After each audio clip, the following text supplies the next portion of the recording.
Good afternoon, everyone. Is everyone good? Full? Welcome to the Mastering Difficult Conversations session. I'm Crystal Tucker. I am one of the event producers.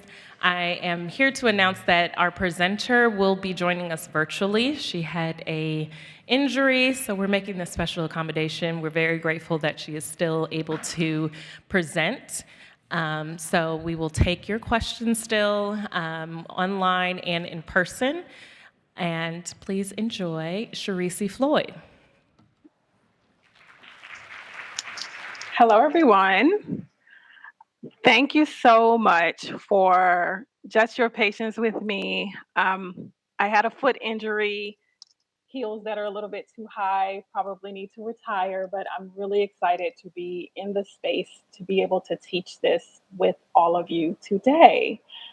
We're going to talk about mastering difficult conversations and how to fill the gap with storytelling. And when we talk about storytelling, I want you to think about story not in a once upon a time kind of way, but in the kind of way of allowing people to really see who you are and you really being in a space to see another person in order to bridge the gap between the two of you. So let's get started. What we're going to talk about today, what are difficult conversations, what some of those challenges are, how to bridge that gap, tell you exactly what that gap is, how to prepare for difficult conversations, and for narrating an inclusive conversation. So here's more information about me. Not a full slide. The reason how I ended up being here today teaching this to you, I am a girl from Virginia. When I lived in Virginia, I lived across the street. I was the only Black woman in the cul-de-sac where I lived, and I lived across from my neighbor who was flying a Confederate flag. I came home from work. He approached me across the cul-de-sac and told me that he was going to put up a Confederate flag. And he gave me his whole spiel about why he was going to put it up. And I'm coming in from work and I'm like, I really don't want to hear this right now. So, okay, cool. Thanks for telling me. A couple years later, I ended up giving a TEDx talk about that relationship, which you'll hear more about, where we were able to broker some kind of peace despite this difficult conversation. So, when I am talking about this idea of mastering storytelling, what I'm talking about is this bridge that we find ourselves on, and that is something that we have to break down our old beliefs and build new beliefs in order to witness other people, which I call witness my life. In order to witness other people's lives, we have to break down our own stuff.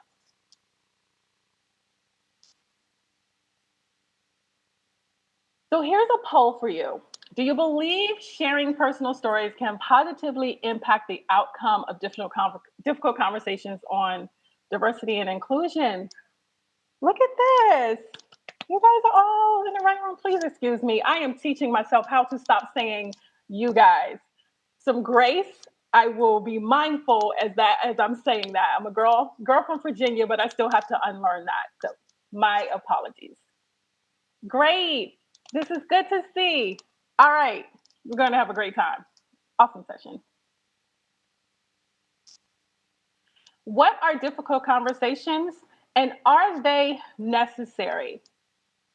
When we are talking about difficult conversations, and we you probably already know what I mean when I say that. You can probably conjure up something in your head, a conversation you may have had today even or last week that you would categorize as a difficult conversation.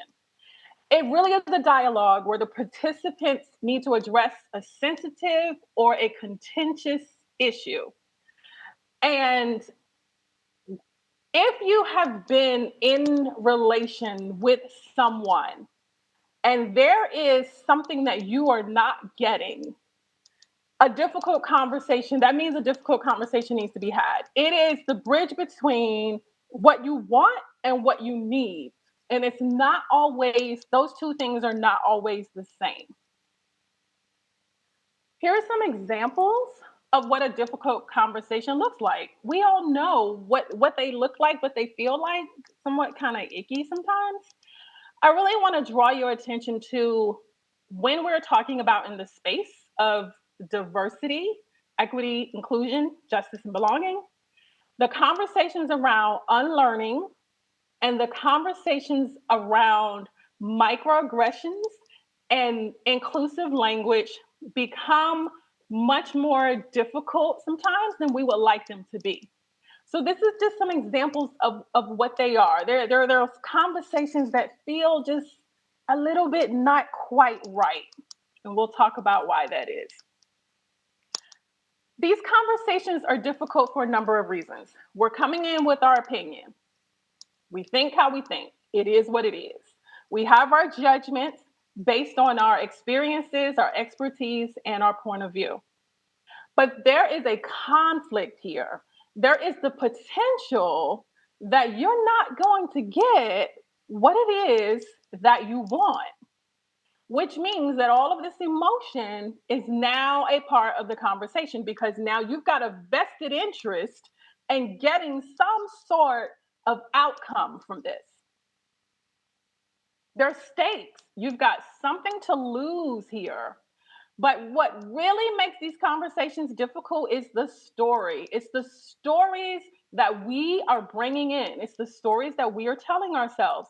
It's the dialogue that is only going on in your head because you are the only person who is experiencing your reality. All of you who are in the room right now watching me give this presentation, you're having a shared experience, but each one of you is experiencing your own reality.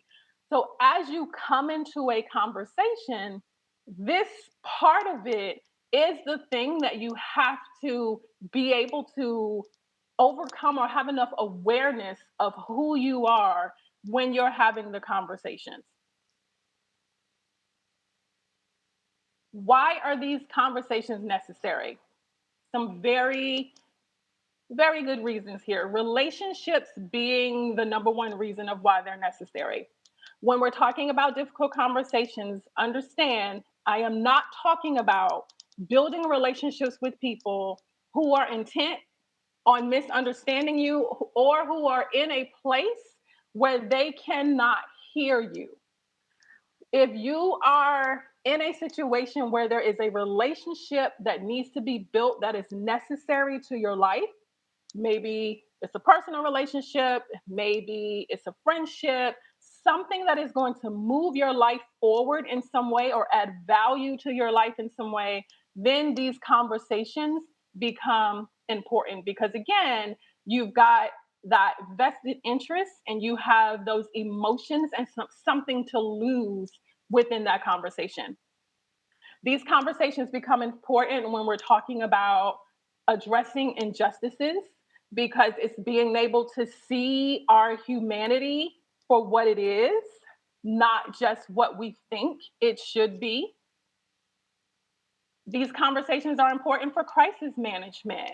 When there is any kind of issue that's not quite right, there's something that's emergent, it becomes a difficult conversation. We've got all those emotions that are involved. And then these conversations are important when it comes to promoting peace. If we really want to get to that utopia of a world that many of us dream about, where we're so inclusive, where this type of event that we're having today becomes unnecessary because we have gotten to this utopia, the difficult conversation is important. Your life and your career growth and your growth as a person depends on how many difficult conversations that you are willing to have in a lifetime. Because the more of these conversations that you have, the more that you foster the type of world that you want to live in. But these conversations are very hard. They are. They are not easy to have. There are some challenges that come with them, and we're going to address what those are. Your story, essentially, we talked about it a couple of slides earlier, but now we're going to talk about why this becomes such a big part of these conversations. Your experiences, fundamental experiences that you have gone through, the lived experiences that you have gone through, the very thing that is what makes you unique is always layered into these conversations, as well as your expertise. You're in school right now, you're pursuing an education, you're pursuing a major, pursuing what your dream is for your life. But before you even got to the school, you were already an expert in something. We are the experts in our own lives and the expert in our own lived experiences. So anything that we have gone through, any skills that we have acquired that adds depth to our lives becomes important in these conversations. And then it's your point of view. It's the lens by which you see the world through and how you make sense of the world. This is the crucial element. So, again, all of you are in the room having a similar experience, but not a single one of you can replicate another person's experiences, expertise, and point of view. Each of us are unique beings in this space. And because of that, we can have alignment in what we think. We can have affinity for different people, for different groups, but how we truly process that information comes from this combination of things that we have gone through. And then we have those identifiers. This, this, this right here. This is the part where we truly 100% identify as ourselves. And this is not even an inclusive list. But these are the things that these markers, these labels that we have put on ourselves, these ways that we show up in the world, the way that we identify, these are the things that we hold on to as humans as strictly our identity. And when people have something to say that's against that marker that we consider an identity, then that's where we have a conversation that needs to be had. This is where in our world we're seeing is people are having a hard time disagreeing, having a hard time having differences of opinion because their identity is attached to these things. And as long as you are the thing that you identify as, if somebody says something that is against that, it becomes as if they have said something personally against you as the human. And this is why these conversations are paramount in a time of diversity and inclusion. Yeah. I always get stuck here because I really have a lot of passion for this topic. So when we're talking about this as the identifier, when I am thinking about the day that my neighbor came across that cul-de-sac and told me that he was going to put up that flag, I immediately grounded in my position as a Black woman. I can't speak for him. He was in his position. I'm going to say he was in his position. It was very clear the position that he was taking.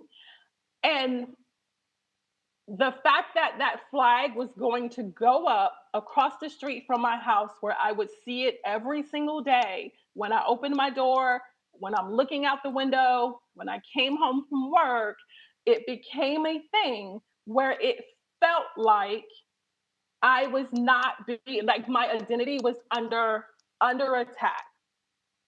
But but we'll get to the but, okay?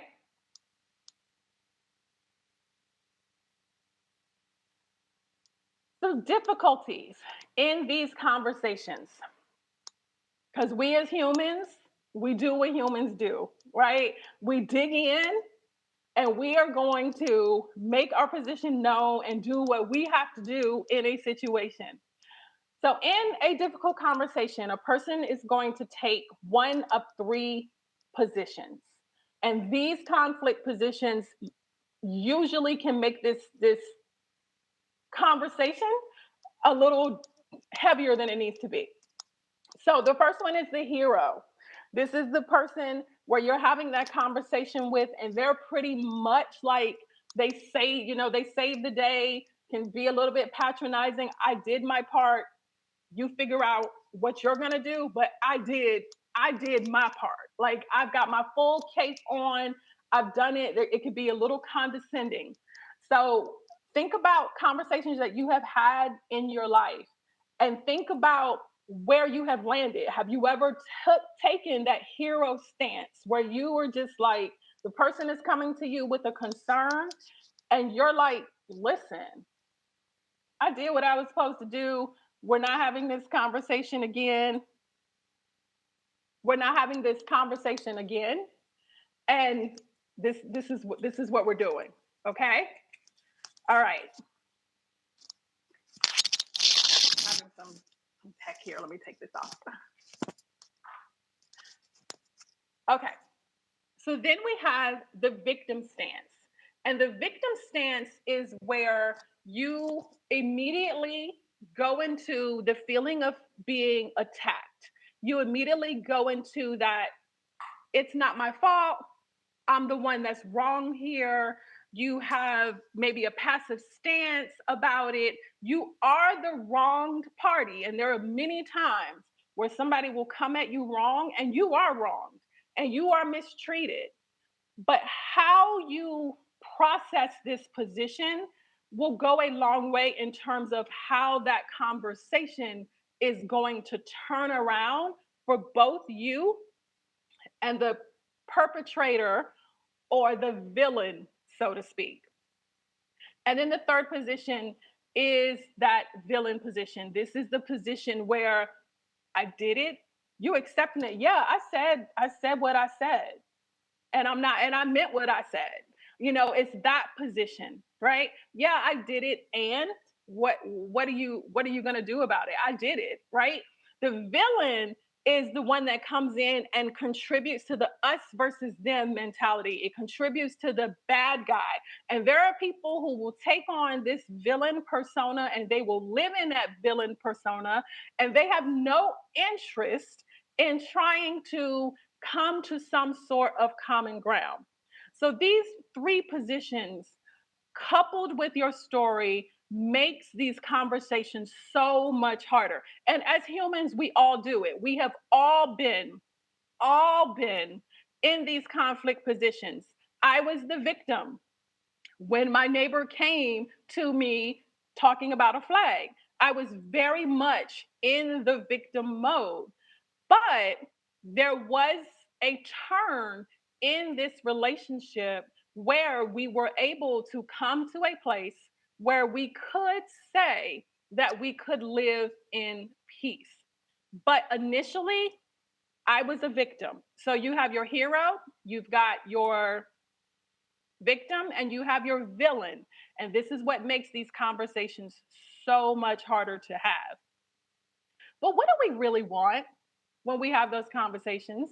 When we're really sitting down with someone has called us in and said, listen, I need to have a conversation, or you have gone up to someone and said, what's happening here ain't working for me. So, what is it that we really want when we come to the table to have this conversation? The number one thing is we want safety. Safety is it. Have you heard, people use the term psychological safety all the time? Safety is the number one thing that will move the conversation forward. We also want to be respected. As soon as we feel disrespected, all bets are off, right? I don't care what you think. As soon as we feel that, all bets are off. And then we want some measure of resolution. So when you sit down to do this, these are the three things that you are looking for in this type of dynamic. And if you do not feel either of these things, what happens? I know I can't hear you and I can't see you, but I'm sure someone can probably answer this question. What happens when we don't feel safety, when we don't feel respected, and when there is no resolution? Because without the safety and without the respect, there isn't going to be a resolution because one or both of you, or even if it's a group of you, have already checked out of the conversation. What happens when we do not get these things? I'm sure one of you have already figured it out. We act out. We absolutely act out. And acting out, the way that you act out is going to be determined by your story, your experiences, your expertise, and your point of view in terms of how you have learned to handle conflict up into the moment that there is a conflict. Because when you are feeling unsafe and when you are feeling disrespected, that is going deeply into the core of who you think that you are.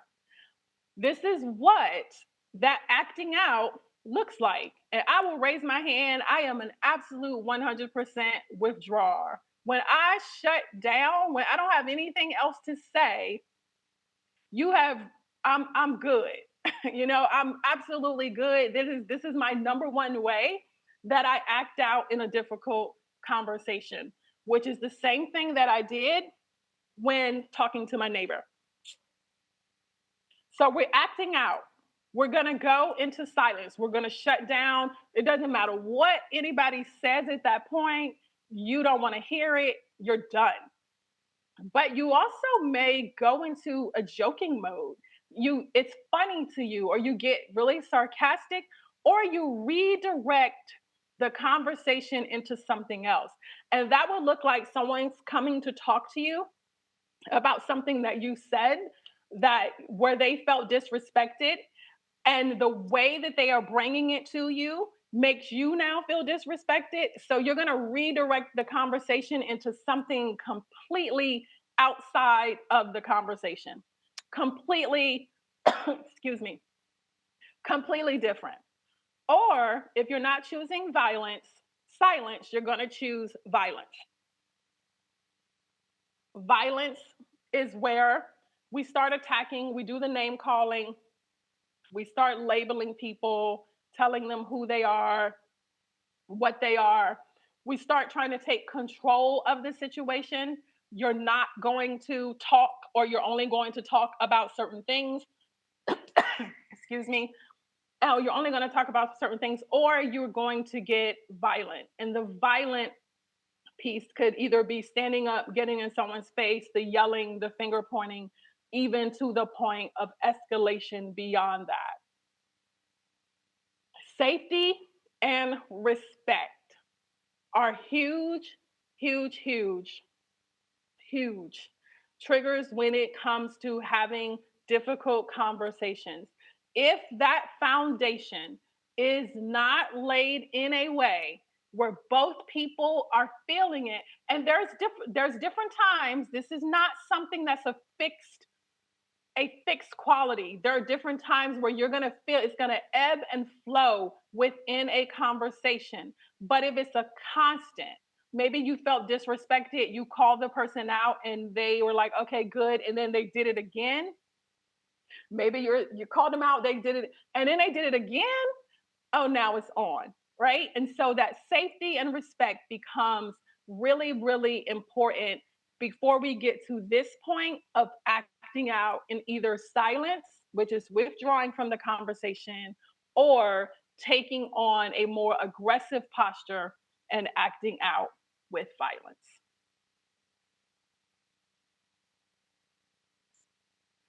There are also some things that we see in terms of what hinders being able to resolve this type of conversation.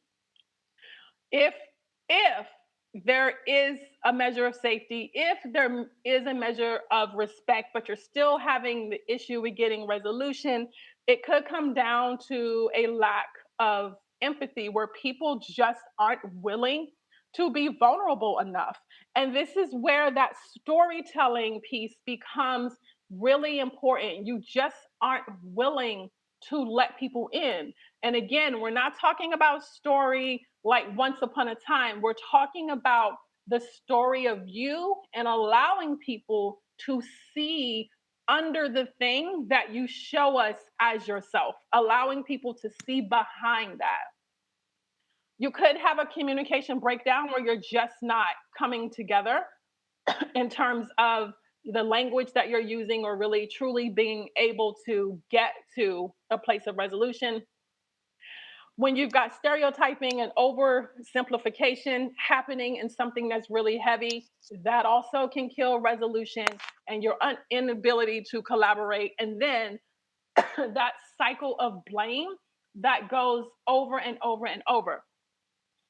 The reason that storytelling becomes important in these types of conversations is because it is a blameless way of getting to the resolution. It is the way to level the playing field where we're coming to the table, human versus human, not label versus label, identity marker versus identity marker. We're coming human versus human. And that is where we all, when we start at that point, we can then be able to get to a place where we can resolve whatever that issue is that we're having.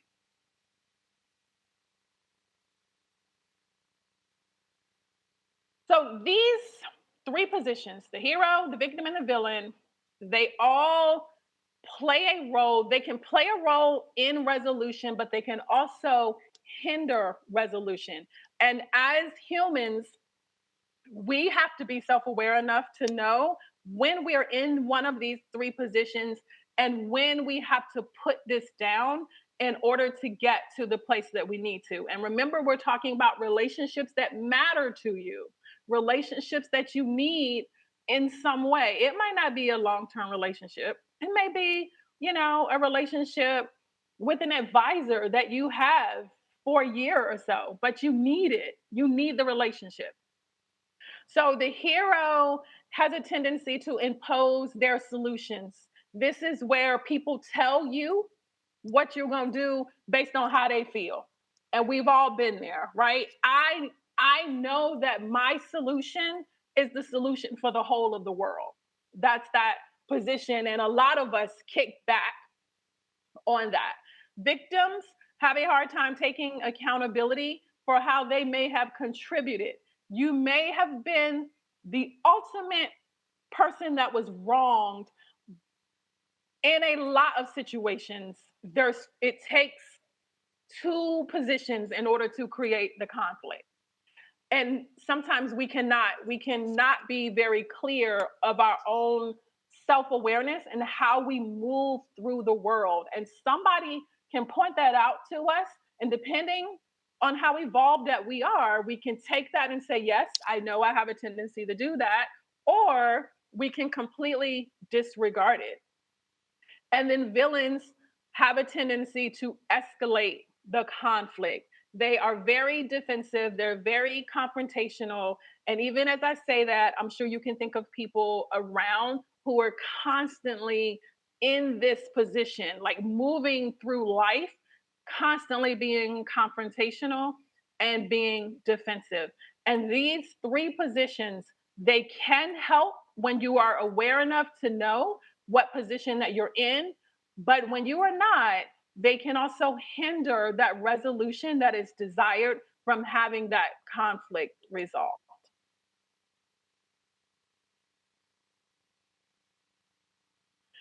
So let's talk through this a bit.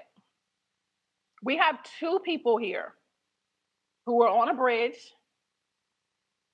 There is a conflict because there's a gap. There's a gap here between these two people. They need to have a conversation. They're actually in the conversation.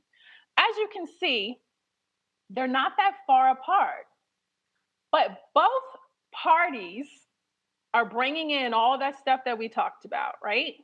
They're bringing in their stories, they're bringing in their biases, experience, they're bringing in all of that. So when you sit down with a person or stand up in this case to have a conversation, this is the starting point. All your stuff is coming to the table before you even have the conversation.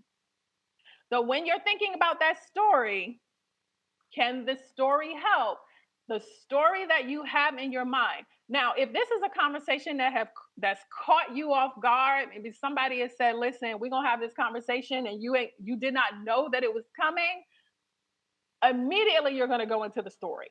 You're gonna start running the story. What has happened between the two of you? If you were aware of a conflict, a potential conflict, you're gonna start running in the story. You're gonna start thinking about, well, what do you want? What happened? You may start acting, what did I do? That's taking on a little bit of that victim stance. Well, what did I do wrong? What do you want? Or you may start asking, like, what, going into villain immediately, like, I don't have time for this. Like, what do you want? If this is a conversation that you know is coming about, maybe it's something that has been scheduled, what's the stories you're going to bring? You are going to be acting this thing out. A lot of us will. I will raise my hand that I do. Acting out what is going to happen, what that person is going to say, what you are going to say, and you're already ready to have the conversation based on the script in your own reality.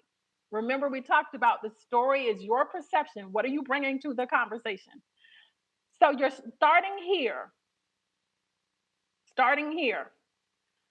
Both parties usually want to be right. You usually want your position, whatever it is, to ultimately prevail. And the more that you want to be right, the more that you move away from each other. All of this stuff that's in the middle, the perceptions that you're bringing about the other person, the accountability, the vulnerability, emotional intelligence, all of that stuff is in the gap. It's between the two of you. And this is the place that is unsafe. Remember, we want it to be safe. We want there to be respect. We want there to be some sort of resolution. So the unsafe area is where your perceptions are, accountability and vulnerability. And this is where the story starts to happen. The vulnerability is somebody says they have an issue with you, you listen to it, you absorb it. If it is indeed true, you take accountability for it. You may offer why it happened the way that it happened. That's the emotional intelligence, but the story is happening in the gap because that's the way that you're going to bridge the gap. The story is happening this way. And it's going to take both of you to have the courage to be able to go across that unsafe area. Now, when we start acting out, it means that usually one person is willing and the other person is not. And so then you start retreating into your spaces where you want to be right. Because in order to get to the part of the shared experience and the shared understanding, you have to be willing to move in concert together, back and forth, back and forth. Some of you will take steps closer, some of you will take steps farther. In order to get there, you got to be able to move back and forth because the goal here is respect. And the respect happens once you are able to share what the issue is, to address it with accountability, vulnerability, and emotional intelligence, and be able to move to the point where you can say, okay, that makes sense. Okay, I get it. Here is the secret to all of this.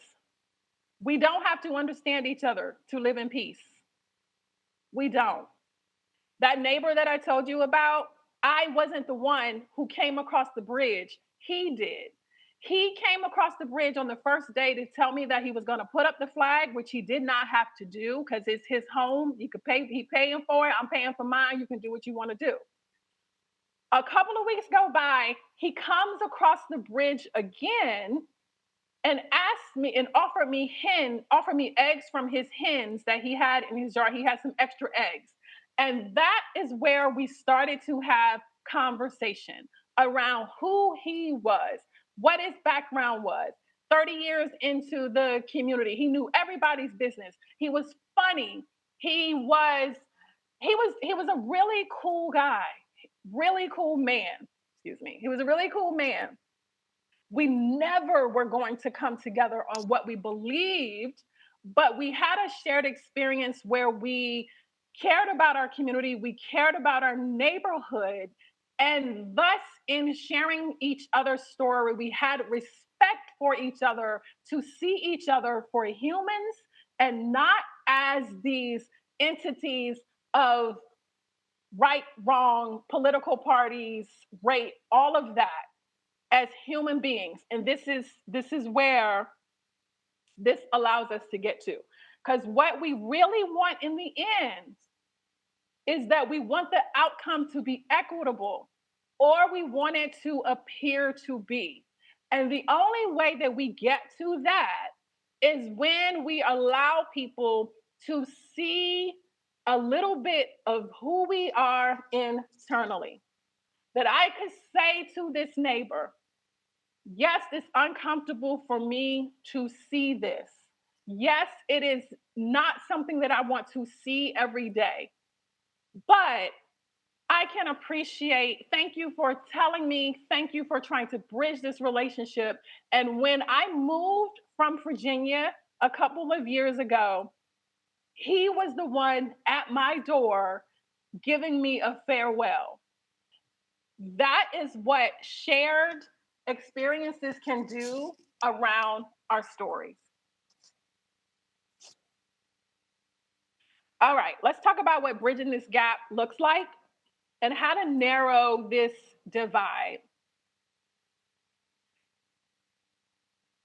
So, we have to give up the agenda. As we looked in that last diagram where we each wanted to be right, if we come to a conversation wanting to be right and wanting to hold our positions, we won't get to the resolution. So we have to stick to the facts and we have to stop creating stories around the facts, and you have to give up that need to be right. So you are making a decision when we're having these conversations. You have to be willing to make a decision about, or try to make a decision, and even this is not really true. Well, we usually make a decision in these conversations around what we feel versus what is real. And the stories that we're telling ourselves around the facts create all of those feelings that make these conversations more difficult than they need to be.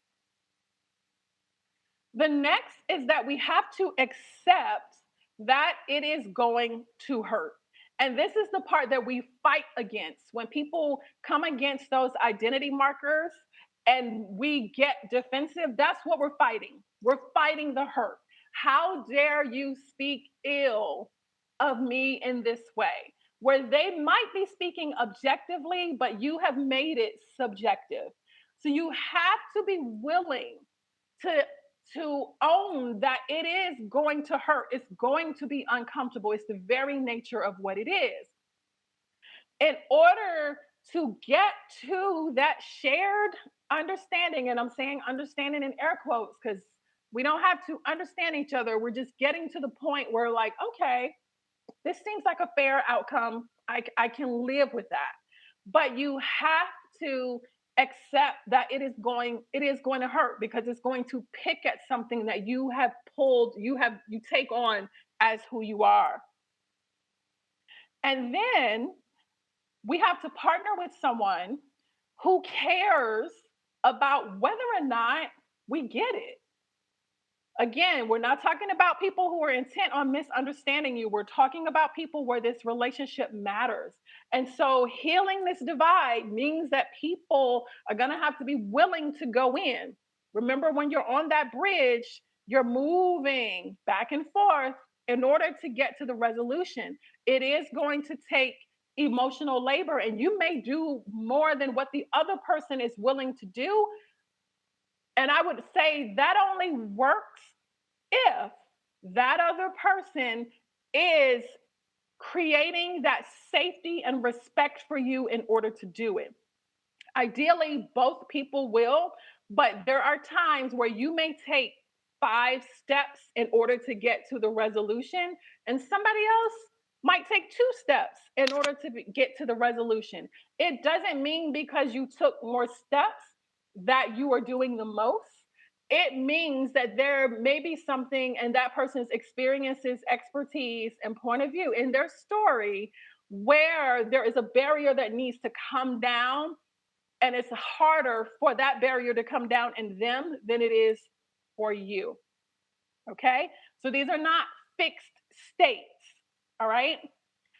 Preparing for these difficult conversations and achieving a better outcome, this is where you want to give yourself the chance for the win here, because it is really harder, I will say, to have a conversation where there's some stakes and some conflict and something to lose, where you just spring it on a person and hoping that you're going to have a great success. So usually you want to assess the situation. Is this really even something? Is this really even a road that I need to go down? Is it something that is going to matter to me in 5 minutes, in a week from now, 5 months from now? Is it a road that I need to go down? Assessing the situation means assessing what's going on in me. Is it my issue? Is it my concern? Is it a story that I'm telling myself? So you have to assess the situation, and you have to start with yourself first. Then you got to be clear about what it is that you want. Now, this isn't the same as living the story in your head or already figuring it out in your mind, what's going to be said and how it's going to go and what you're going to do. And I'm going to flip this table over. None of that stuff. You are setting clear objectives about what it is that you need from the conversation. Remember, there's a difference between what you need and what you want. So you've got to be clear on what both of those things are. What is it that you need from the conversation? And here's another thing. It is okay for you to take a couple steps back in order to get clear on that. If someone springs a conversation on you and you are not ready for it, it is okay to say, not right now. Let me get my thoughts together and let's revisit this. The conversation doesn't have to happen in that moment that it is brought to you. Anticipating reactions and responses. This is this is a little tricky, because if you're making up stories, then those stories, your feelings are going to create the dialogue here. But if you are aware of who the person is that you have the conflict with, and you have seen that this person may constantly be in a villain mode or may constantly be in a victim mode, if you have that historical data, you can anticipate what their responses are going to be. Choose the right time and place. Again, this comes from not springing it on me when I'm on my way to class. I do not have time for this. Not springing it on me when I've got really something really important that's happening, and you know that I have something important happening. Choose the right time and place, and allow persons to come to the conversations ready for the conversations if you have this luxury, because you might not always have it. But be prepared that if you are the one springing the conversation, be prepared for that person to say, this I can't do this right now, and not take it as they don't want to hear you, or take it as something against you.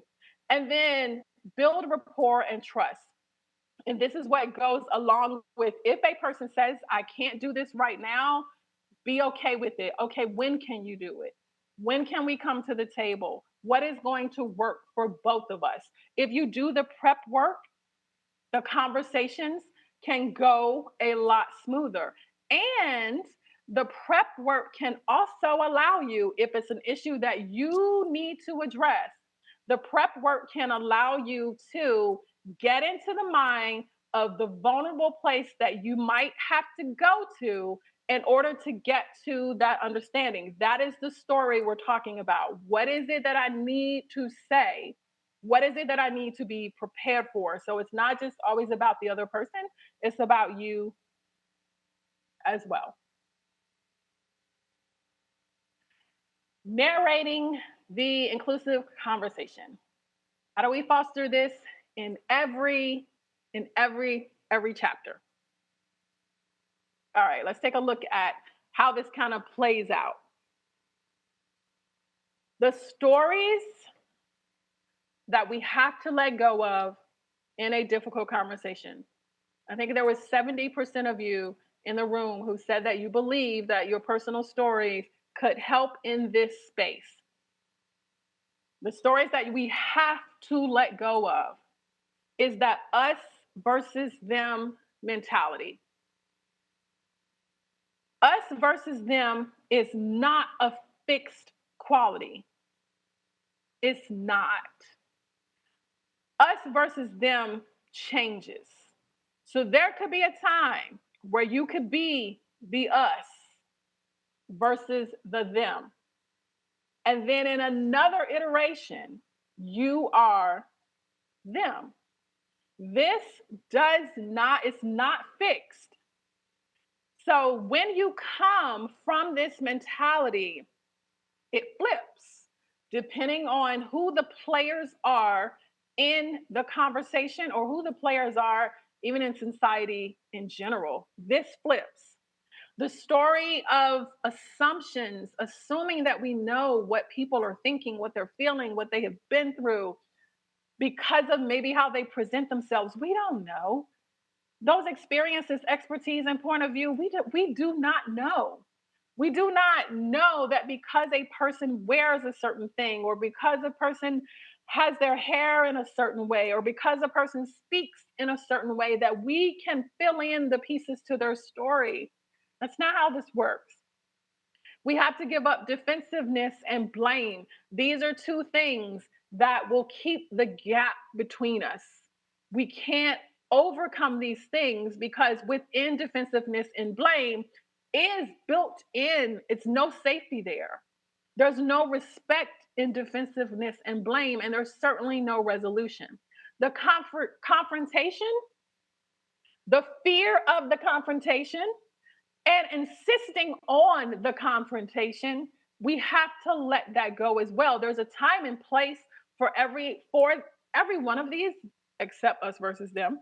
There's a time and place for these, but it's not an everyday thing. We have to be able to let that go.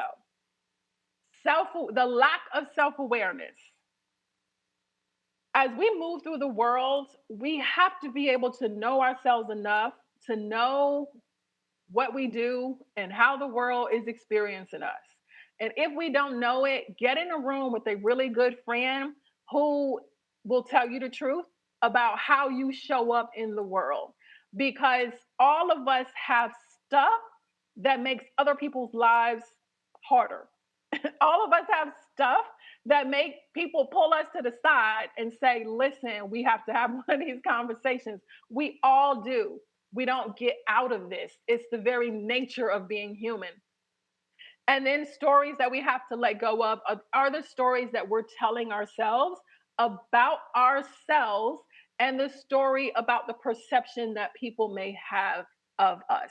These are the stories that we have to let go of in order to have the conversations that we need to have to get to resolution. The stories that we need to adopt are around continuous learning and growth, allowing people to the grace to unlearn the things that they may have spent a lifetime learning, and not necessarily because they believed in those things, but because that is just what they were taught. the blank slate that we came in as. Somebody programmed it to be a certain way, and it is going to take time to move that stuff out. We need to adopt collaborative problem solving. We have to be able to do it together. It's a world that we all share, and it's such a much more beautiful world with all of our colors and all of our differences and all of our perspectives. And then coming together to solve problems really, truly makes it a much more enjoyable world to be in. We have to adopt cultural competency. It's We've been alive enough to know that we're not all the same, and we don't have to be, and it's such a great world that we're not. We also alive enough to know that we have to learn about other people, and when you step on something that's not okay, you got to take responsibility for it. The empathy and the vulnerability, we have to adopt that. This is where the story is. If you grew up in a certain way that lends itself to you thinking in a way that is harmful to people, you can tell that story, but then you have to be willing to address what it is about that story that is harmful to others. This is where that empathy and vulnerability comes in. Allyship. Allyship is a verb, it is not a noun. You do not get to claim it and put a badge on. Allyship is a verb. You have to speak up in places where voices that don't normally speak are. So even if you don't look like the person, the them in that case, if you're part of us and you don't look like them, we need your voice. We need your voice. Diversity as a strength, not as a hindrance. It's not a buzzword, it's not a check the box thing. It is a strength, and equity as a shared responsibility. Every person who has life that is breathing has a responsibility that we get to. It might not be a utopia that you think of, but we get to this place where these types of conversations become, as far away as things in our life. We have this whole thing around, artificial intelligence, and maybe in 100 years you can say, remember that people used they were against each other because of these things. We want it to be that type of thing. Remember when they did that back in the day? Shared responsibility so we can all get past it. Okay, so let's take a look at what this microaggression looked like in action. And this is actually from people that I actually worked with names changed for privacy, of course. So this was a microaggression that happened in a meeting where Alex would consistently refer to his his colleague Kim as exotic because of her cultural background. And he thought that it was a compliment. And he was unaware that Kim absolutely did not feel this way. Okay? So in this case, we've got Kim and we have Alex here. How did they get to this shared understanding? Because now they're on the bridge, right? There's a gap here. Something has happened. Kim is like, listen, we need to have this conversation because I wish people wouldn't single me out based on my cultural background. This is the conversation that she's like, I have to have this conversation with Alex. And actually in this case, this has been something that had been going on, and Kim was taking it home with her, and it was bothering her. And so when I talked earlier about assessing the situation, sometimes we can take offense, but we can let it roll. This is not important enough for me to even waste my time and energy on. But for Kim, this is a relationship that mattered in the sense that it was a colleague, somebody I have to see every day, something, I need to move my life forward in some way. And it wouldn't go away. It was always nagging. So she realized that it was a conversation that she needed to have in order to see what was going to happen here. So Kim is very much like, I wish people wouldn't single me out based on my cultural background. Alex, to some degree, took on a villain stance here. Because at first, he was very much like, I don't see why you're uncomfortable. I don't see why should I change how I talk. I'm just a really straightforward person. And it's like, what is the problem? Very much in villain mode here. Very much kind of like, okay, this is your problem. This isn't on me. This was the position that he was in. This is where Kim opens up and starts to tell a bit of her story. Now, she's saying to him, it makes me feel like an outsider on the team. There was a little bit more to that, but in space of a slide here. Again, when I am talking about storytelling, we are not talking about once upon a time. We're not talking about dropping your whole life story. We're talking about just this is what it makes me feel. This is the vulnerability piece. This is what it is that I'm feeling underneath of what you're saying. This is allowing Alex to see behind what was the issue for her. It makes me feel like an outsider. So this was Kim letting him in to what was actually happening for her. So Alex was very much like, okay, I am seeing your background as an asset. And I thought that I was being complimentary. Now, by the time that he got here, his tone had changed. He started to pull it down. The reason that he did that is because Kim's vulnerability, as she was taking a couple steps, she took a couple steps to see, she had to test it here. And his response, I see your background as an asset. If he would have stayed 100% in villain mode, Kim would probably have acted out because now her safety is is in jeopardy here, and now the level of respect is also going down. But he also received what she said and then threw it back at her like, okay, again, it was tone. I know y'all seeing it written here. It was his tone that allowed her to see that he was coming down. She was vulnerable with him. He started to get vulnerable with her. I see it as an asset. And in response, again, she's still being vulnerable. She's saying, but I feel singled out. I understand that you see it as an asset. I understand that you think is being complimentary. I feel singled out. In addition to it makes me feel like an outsider. For him to say, that wasn't the intent, I will be mindful, should say, of what I say in the future. That wasn't the intent. I will be mindful of what I say in the future. This doesn't let him off the hook though, because while you might not have a harsh intent, it depends on how you impact the person. So it's easy to say it's not my intent, not my intent.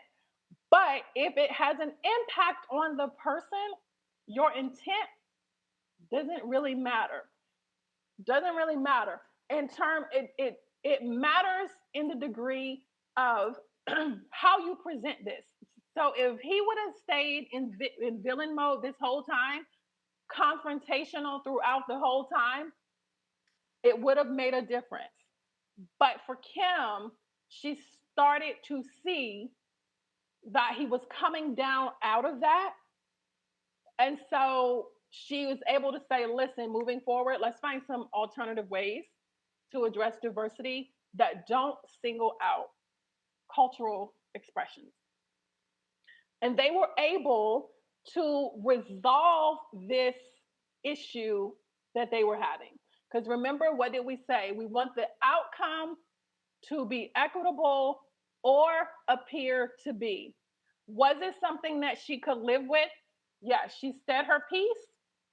She got it off her chest. She addressed what was wrong. She took in what he said. It doesn't mean that she agreed with what he said. Doesn't mean that she necessarily agreed with how he addressed it. But for her, it was enough in that moment where she did not act out. She did not shut down. She did not get violent, and neither did he.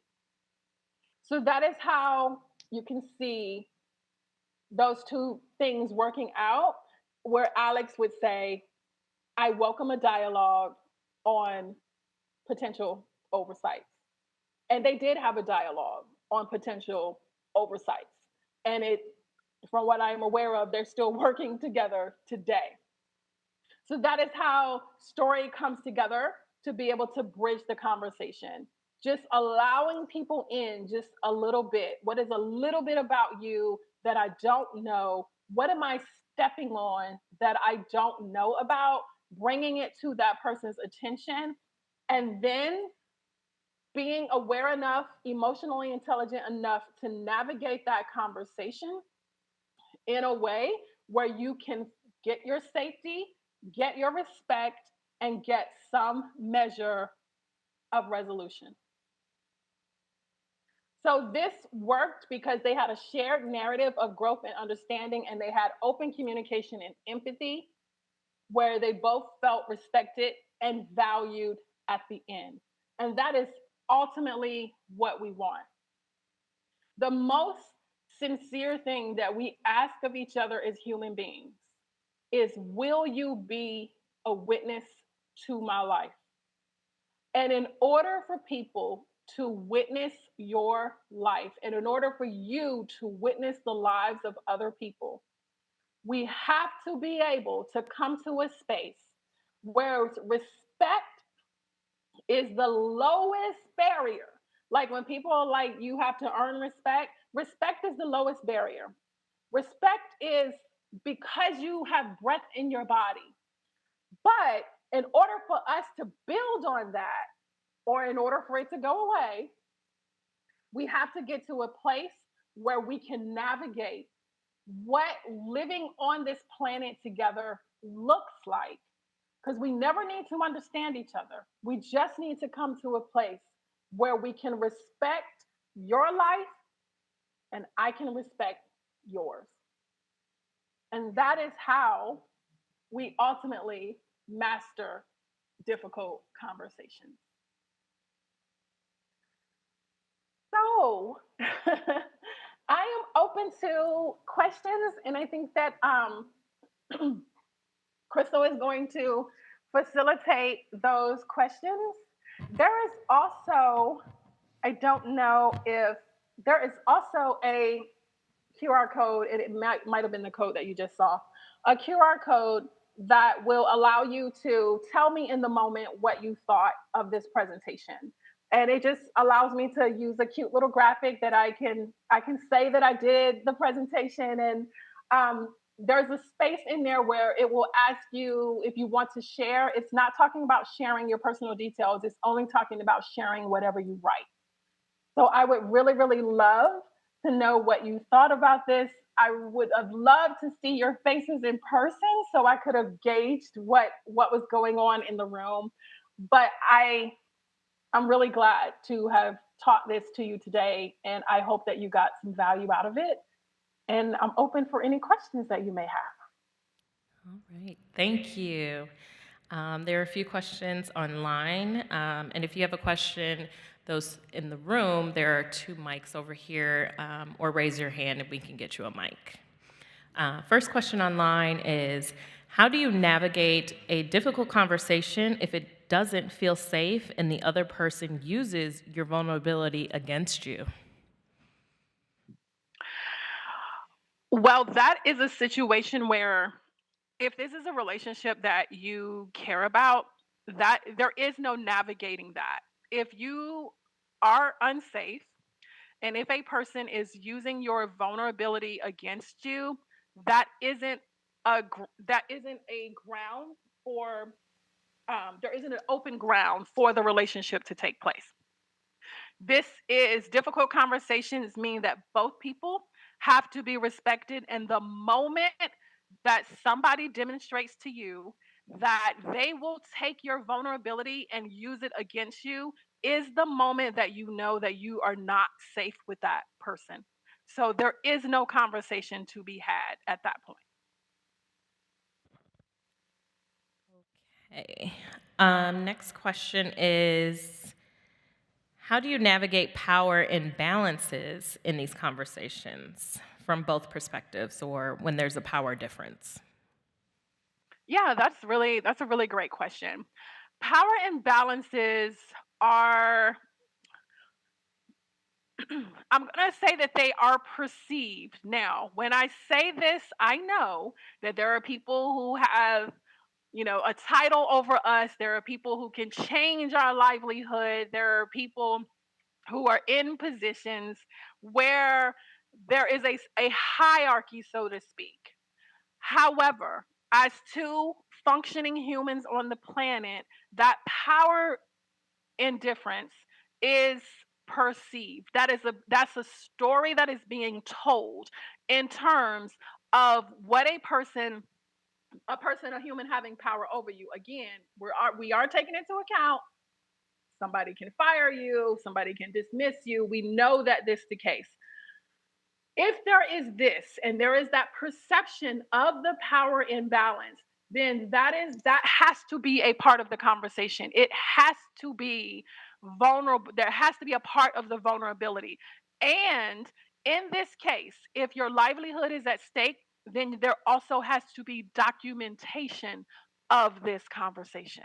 Some of these conversations we cannot have without clear documentation of what has happened, what has been said, what did we agree to the resolution is going to be, especially if there's a power dynamic that can change your livelihood. So you have to take that into account. You have to bring that to the table, and then you have to document. All right. Um, a lot of questions about the flag. Did your neighbor ever take down the flag? Can you say more about what you did to bridge the gap with your neighbor? Yes. And what was another part about the flag? Okay. And just Um, also just respecting their beliefs, mhm. whether it's the Confederate flag or any type of flag that differs from your views. Yes. This is the flag. Did he ever take down the flag? When I sold my house, yes, I asked him to. I asked him to take it down so that I could sell the house. And he was receptive to that and he took it down. He took it down when the house sold. Now, the moment that he knew it sold, it went back up. But he was open to taking it down. He was the person who, when I was out of town, he would watch my home. If I had contractors coming over, he was the person who would make sure that he was a good neighbor. What it is that the way that we got to where we got to was him coming across offering the eggs that allowed us to have the dialogue. We talked about Trump. We talked about Obama. We talked about slavery. We talked about the Confederacy. We had very difficult conversations. What it ultimately came down to, as I said, was that I don't have to understand this person. He does not have to understand me. Do I respect him in terms of what he thinks and what he believes and why he believes it? Because we talked about his history. Yes, I can do that. Does it mean that what he thinks and believes changes my reality of who I am and what I think and believe? No. We weren't never going to hang out together. We were never going to vote in the same circles, but we did have to live together. And so again, when I sold the house, I went over to his house, over to him and asked him to pull that flag down so I could sell my house and he did. And yeah, I said my goodbyes and now I don't live with a flag across the street from me. All right. Any questions in the room? There's some more questions online. Okay. What advice do you have for difficult conversations with someone you don't have a relationship with? Mhm. If it's a conversation, usually the type of conversations that we're talking about here, as I mentioned, these are conversations that with people that move your life forward in some way. Now, there are conversations that we have with people that we run into in the coffee shop and something is not quite right. And maybe, microaggressions that happen in a coffee shop, someone touches your hair, something of, say something inappropriate. And we have to have a conversation then because we are protecting our person. If we do not have a relationship with a person, there are times where you can have a conversation with a stranger, they get it, you get it, and you move on. But for conversations with people who are determined to misunderstand you, and conversations with people who you do not need their presence around per se, then you have to judge whether this conversation matters to you. Because sometimes we will have a conversation that we have made difficult because something about it matters to us, but it doesn't really matter to the other person in that way, if that makes sense. So if we don't have a relationship and we don't need to have a relationship with the person, do we need to have the conversation? And if you decide that you do need to have the conversation, then you have to assess why you need to have the conversation and what is it you need to get out of it, and then put those steps in place to have the conversation. Set yourself up for success to have the conversation. So to follow up, what if the person is reluctant to bridge the gap? Is there no hope for reconciliation? There might be. It might take time. It might take remember when we're talking about the two people that's on the bridge, and that emotional labor piece becomes important, or the partnering with someone who cares if you get it. That means if that person is reluctant, they might be reluctant because the person who is coming towards them hasn't hit on the part where they will open up to receive it. And this is where, again, we're talking about, is this relationship important enough to you to do that? So they're holding their stance. They're very much in those identity markers. They're holding that stance. But as humans, there's always a way in. So it has to be you. If you know they're reluctant, you have to be doing that labor and that pushing to get to where they will open up to you, to pull down that reluctance. And that does take a lot of emotional work on your part. And if it's worth it to you to do that, great. Um, but it is going to take, when someone is holding a hard stance, that means that you have to be doing the work to get there. Okay, next question. This person is curious about your thoughts about best methods for conducting microaggressions trainings or bystander interventions. I love, my favorite way to do any of this type of training is to do anonymous work where people will, we know we're coming to the training. There's questions that have been set up about microaggressions, or questions that have been set up. The participants have already received those either before they come in the room or they do it in the room. So there is question. You could do it a number different ways. You can have the questions on a gallery wall where you've got those big post-it notes and you've got the questions posted. And they're hard questions about microaggressions. They're hard questions about biases. They're hard questions about systemic oppression and and all of the things that we know is wrong in this world. And then people give their answers anonymously to these questions. In the training, these questions are read, they're read to the participants, and it allows the participants to come forward. Well, first, the questions are read, the answers are read. It allows the audience to react to the answer. And then it allows the person who answered the question to reveal who they are. What I have seen the most that happens in these types of trainings that we absolutely love is when it is anonymous, you can break down a lot of barriers because you don't see the face behind it. You're just taking in the experience. It allows you to get to the human piece. It allows you to clear the playing field so we can get to just the human element of all of us.